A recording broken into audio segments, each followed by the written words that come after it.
உன்னையே நம்பியே கதிரவன் உதிக்குது, உயிர்களே பிறக்குது, ஆலயம் திறக்குதம்மா.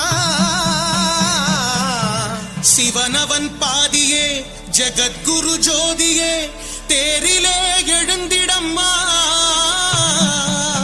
நற்பவி நற்பவி பக்தரை நீ காத்திடம்மா.